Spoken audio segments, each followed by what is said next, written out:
Good morning, it's me प्रीति कौशिकर। आज हम करेंगे अकॉर्डिंग टू प्रैक्टिकलिटी के according first type complete plus audit यानी कंप्लीट ऑडिट मीन्स पूरा का पूरा, यानी जितनी भी बुक्स हैं, जितनी भी स्टेटमेंट्स हैं, जितने रिकॉर्ड्स हैं, जितनी एंट्रीज हैं, कंप्लीट ऑडिट मीन्स एग्जामाइन करना, एक एक चीज को क्रिटिकली एग्जामाइन करना। कंप्लीट ऑडिट का क्या मतलब हो गया? हर स्टेटमेंट को, हर एंट्री को, हर ट्रांजेक्शन्स को अच्छे तरीके से डिटेल में जाके उनको स्टडी करना, क्रिटिकली एग्जामाइन करना।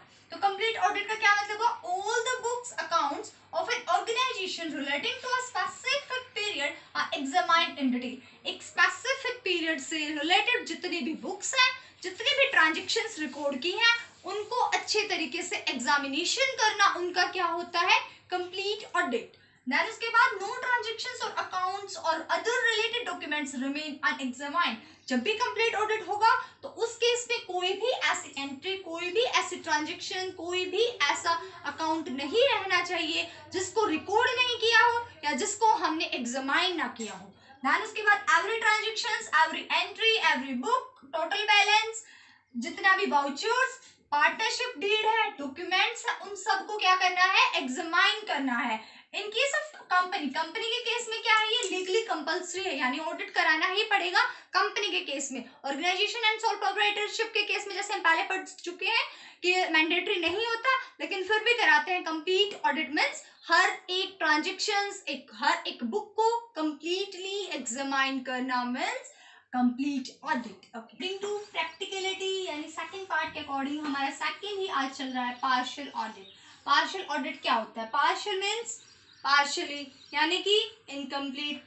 पार्शियली मतलब हम पार्शियली किसी किसी बुक्स को उठा रहे हैं रैंडमली, ठीक है। पार्शियल ऑडिट करना यानी बुक्स को, स्टेटमेंट्स को एग्जामाइन करना, not completely but partially. Okay, तो देखो, only a specific part of books accounts और only the books of accounts of a particular period. एक पर्टिकुलर पीरियड यानी एक फाइनेंशियल ईयर, एक पीरियड ले लो, जितना भी पीरियड ले रखा है। जरूरी नहीं होता कि फाइनेंशियल ईयर ही लिया जाए या फिर 31 मार्च तो 31 मार्च ही ले रहे हैं हम। ये भी हो सकता है कि हम ले रहे हैं कि दिवाली ईयर, यानी दिवाली पे हमने अपने अकाउंट्स को ऑडिट कराना है, या फिर हमने होली ईयर, इस तरीके से भी हम अपना कोई भी एक पर्टिकुलर पीरियड पे भी ऑडिट करा सकते हैं। तो जब ऑडिट करा रहे हैं हम, उस पीरियड के टाइम पे हम कुछ बुक्स, कुछ अकाउंट्स को ही स्टडी कर रहे हैं, उनका ही ऑडिट कर रहे हैं, उनको ही क्रिटिकल एग्जामाइन कर रहे हैं, तो उसको क्या बोलेंगे? Partial audit. देखो, पार्शियल ऑडिट जैसे हम केवल कह रहे हैं कि बस हमने परचेज बुक को ही स्टडी करना है, पार्शियली बस परचेज बुक को चेक करना है अच्छे तरीके से, उसी का ऑडिट करना है।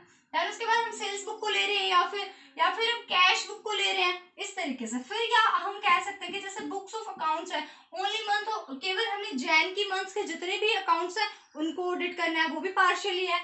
नवंबर के लेना है या फिर हमने मार्च के लेना है, इस तरीके से मई के लेना, किसी भी एक मंथ को हम स्टडी कर रहे हैं, इस तरीके से पार्शियल ऑडिट होता है। पार्शियल ऑडिट जो होता है वो प्रैक्टिकल नहीं होता। देखो, पार्शियल ऑडिट जो होगा ना तो जो अपॉइंट करने वाला है, जैसे ऑर्गेनाइजेशन में जो अपॉइंट करना है ना ऑडिटर को, ना तो वो चाहता है कि पार्शियल ऑडिट हो, ना ही ऑडिटर चाहता है कि पार्शियल ऑडिट हो। क्यों नहीं चाहता? क्योंकि भाई ऑडिटर की रिस्पॉन्सिबिलिटी हो जाती है। अगर वो एक बार ऑडिट कर देता है ना तो फिर उसकी रिस्पॉन्सिबिलिटी आ जाती है कि भाई तूने कुछ गड़बड़ किया है, हमारा कैसे फ्रॉड बच गया, एरर रह गया। अब पार्शियली करने में पता तो नहीं चलेगा ना कंप्लीटली कहाँ से कौन से ट्रांजेक्शन का जो एरर है वो प्रॉब्लम क्रिएट कर रहा है, तो इस तरीके से पता नहीं चलता।